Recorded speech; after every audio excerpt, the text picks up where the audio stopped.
Okay, Max, where are we? We are in the Children's War Museum in Bosnia. Okay, what's this place about?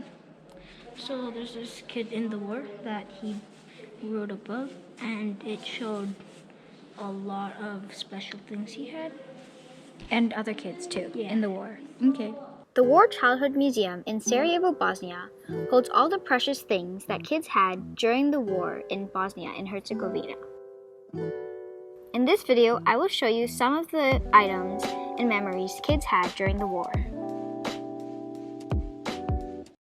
In our imaginations, the blue bunny was Dad, the red doe was Mom, the yellow dog was my sister, and the green squirrel was my brother.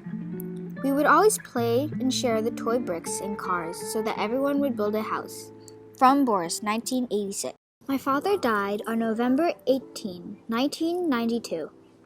A few weeks later, it was New Year's Eve. We, however, didn't feel like celebrating. Mom wanted me to cheer up, so she bought me this record from the marketplace. It cost 1 packet of cigarettes.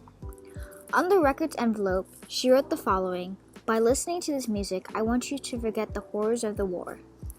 Mom died 5 years ago, and I hope that through this record, she becomes a part of the museum and our war story. Selema, 1977. They snatched it from my hands on the day I was forced to leave Varek. They stole it, played with it like it wasn't a violin, but a common string instrument. On the drunken nights that followed the shelling of the city, they would sit under our plum tree and play my violin. Our separation was too long and too difficult for me to bear. Mr. Jozo was their waiter. Looking at it, he would recall how I used to carry it with me everywhere I went. He waited for the right moment, and the right moment came on August night, 1994. Mr. Jozo seized his opportunity, stole back my violin, hid her in the basement of his flat. She carefully sat there while waiting for me to come. Mr. Jozo found me as soon as he reached the free territory and brought my surviving violin back to me. It was our first meeting after the war. Edina, 1980. During our teen years, my friends and I found music.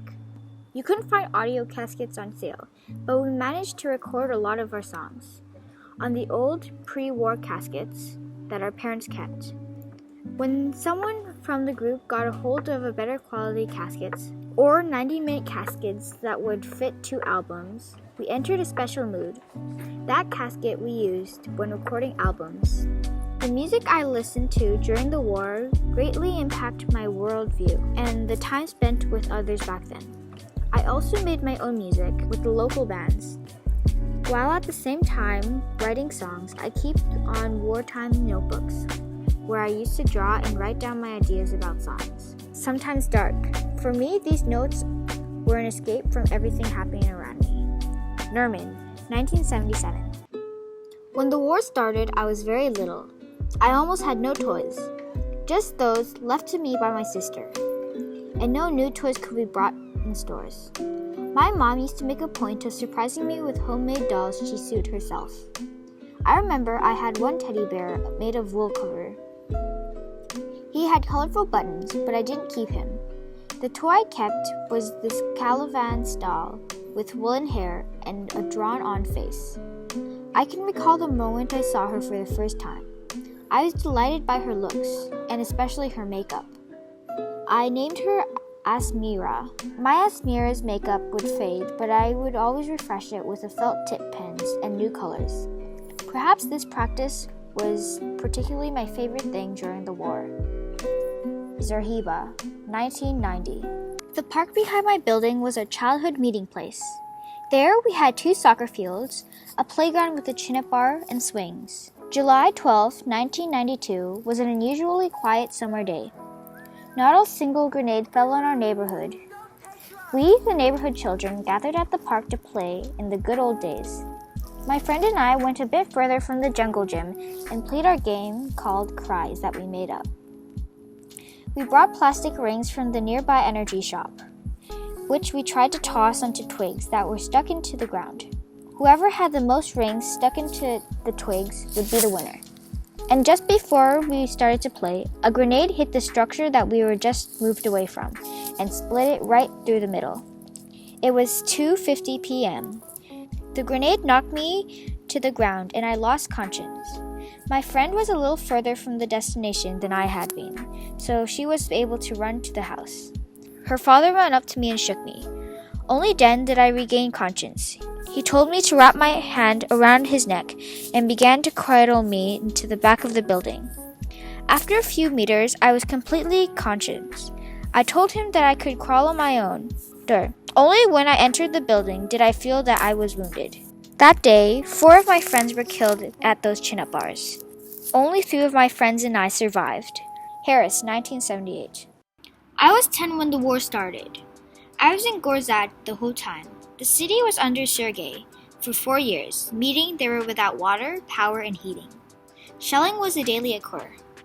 I needed this sweater for my teddy bear, whom I carried with me everywhere. Everyone gave me some of their yarn, which came in various colors, so the sweater I knitted turned out colorful. The front and the back and the sleeves are in many different shades.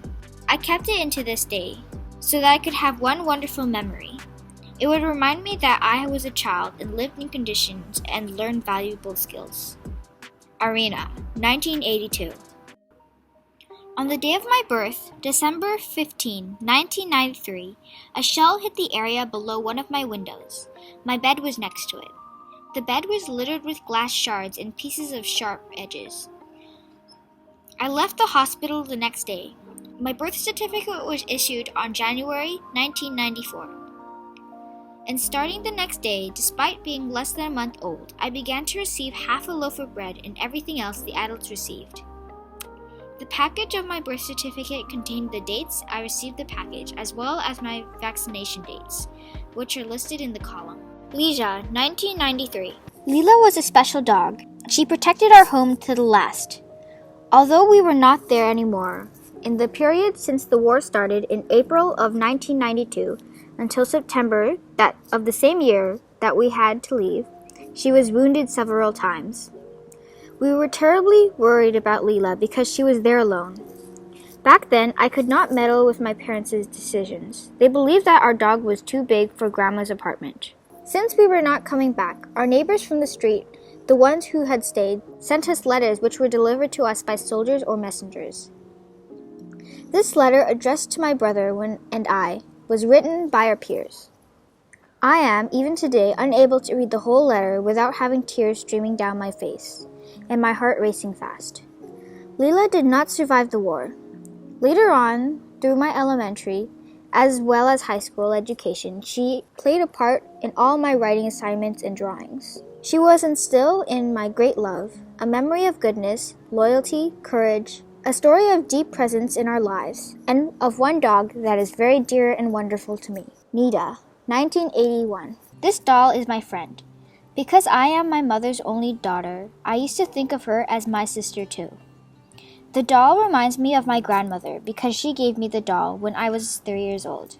I used to take the doll with me everywhere. I would complain to her about everything that hurt or annoyed me in my life. The doll followed me through each of my family's moves.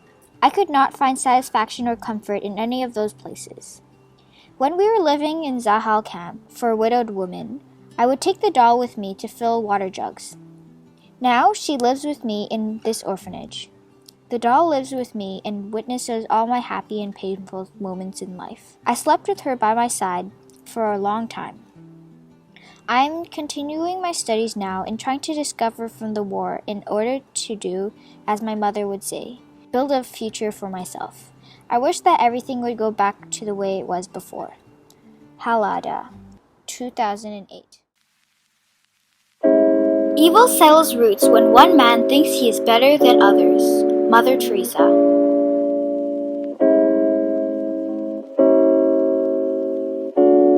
We hope we don't see horrors of war in our future.